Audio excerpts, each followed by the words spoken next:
Hello. I would like to talk a little bit today about different ways of trying to predict the outcome of the US presidential election.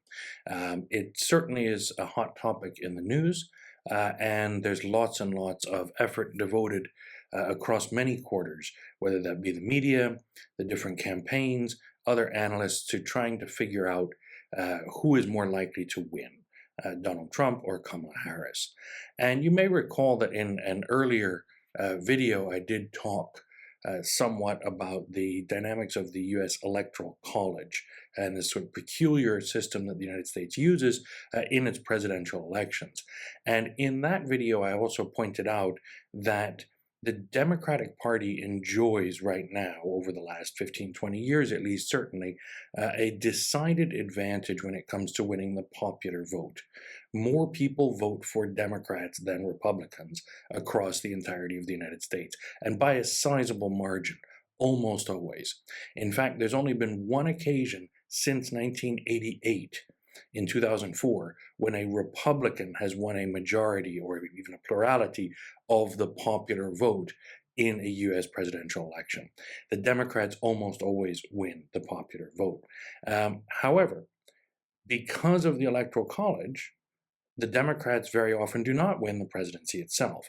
Right? In the Electoral College, every state gets a share of votes. It gets basically one vote for each of its U.S. representatives and senators, and those votes are what actually count in the Electoral College for the presidential election.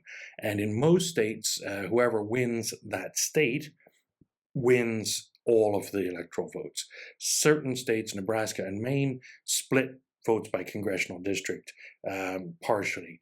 But basically, by and large, if you win a state, you win those electoral votes. So what has happened on several occasions in 2000, in 2016, and a couple of other times, is that a candidate can win the presidency by winning the electoral votes, even though they get fewer votes overall in the popular vote.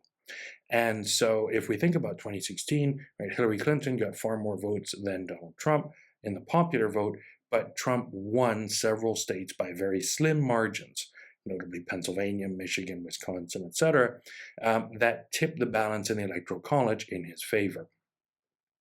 And so if we think about the presidential race this time, that's the basic dynamic that we start with. Kamala Harris is more likely than not, almost certain, in fact, to win the popular vote over Donald Trump, most likely by millions of votes.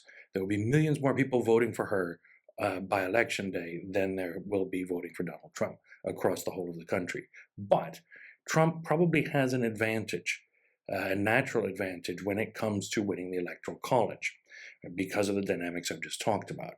This makes predicting the outcome of the race incredibly difficult.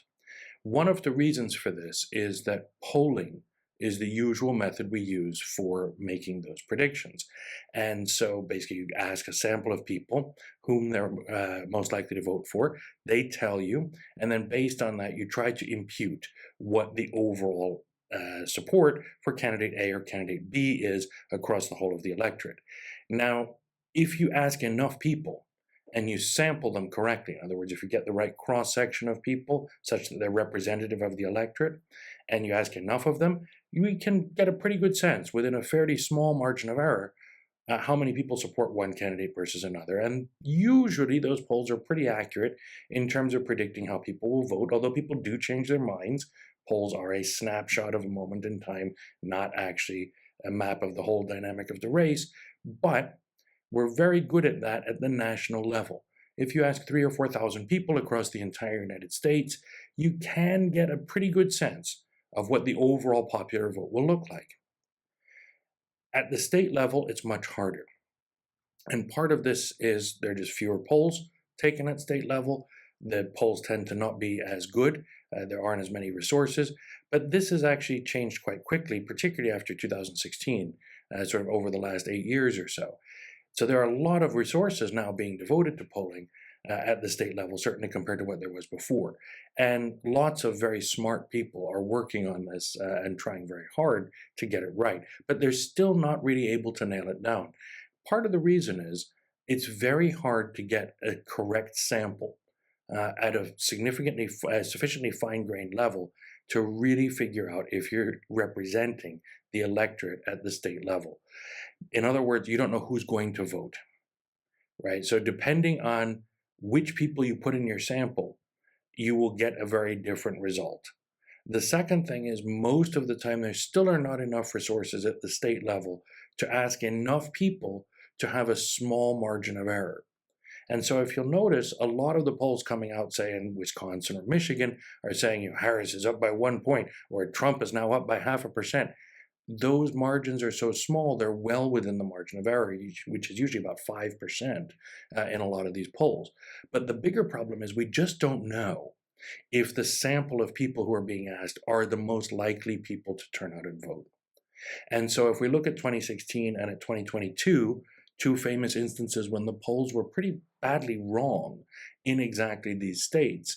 And 2022 is not a presidential election, but in the congressional elections and local elections of that year, the reason the polls were wrong in both cases is they didn't predict very well who actually showed up to vote, right? So in 2016, we thought that there would be more people voting who leaned in a more democratic or progressive direction, and not as many who were more conservative or Republican. In 2022, the reverse was the case. We thought there would be fewer Democrats voting and more Republicans than actually turned out to be the case. And so we just don't know this time. And this is why the one prediction I think we really can make is about whether or not the race will be close, depending on who wins. So I have no idea who's going to win. Anybody who says for sure that they can predict Harris will win or Trump will win probably isn't telling the truth, or is at least has a very inflated sense of their own abilities. But what I can be confident in saying is that if Harris wins, it is unlikely to be close. But if Trump wins, it is likely to be very close. Another way of phrasing that is, if we look at the returns as they begin to come in on election day, if they're not close at all, right, if Harris is way ahead across the board in state after state, it's more likely than not, I think, that she's going to win. Whereas if it's very, very close, it seems more likely that Trump will win. And here's why. Trump, as I said, will not get a majority or even a plurality of the popular vote, almost certainly, even if he wins. If he wins, he's going to rely on likely quite small margins of victory in a few key states. And so that will mean that the vote will be very close in those states, and it will mean that the overall total in the Electoral College is likely to be extremely close, right? Just barely over the line. Maybe a little bit more than that, but probably less than 300 electoral votes in most scenarios that I've seen.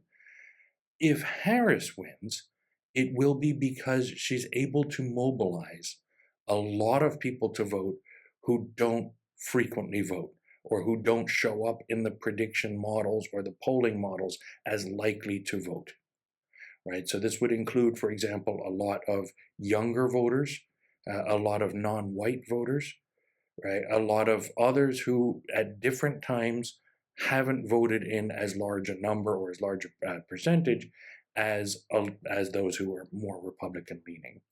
And so if she's successful at actually turning out those votes, it is quite likely that she'll win by significant margins in many of those so-called swing states, and overall win the popular vote by a very large margin indeed. In other words, it would be not close. She probably would win more than 300 electoral votes, I would say. You need 270 to win. So that's the prediction that I'm willing to make. If it's very, very close, Trump is the likely winner, and the only way I really see Trump winning is in an election that turns out to be very close. And if it ends up not being close, then it's almost certain that Harris will win. And if Harris is winning, it probably won't be that close.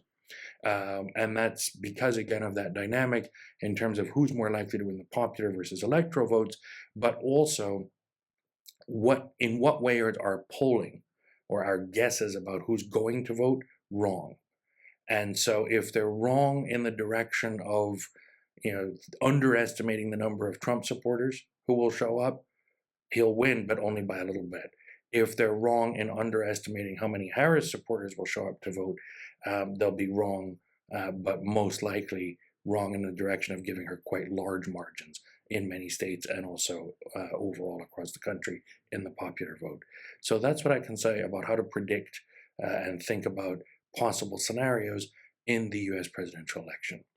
Thank you.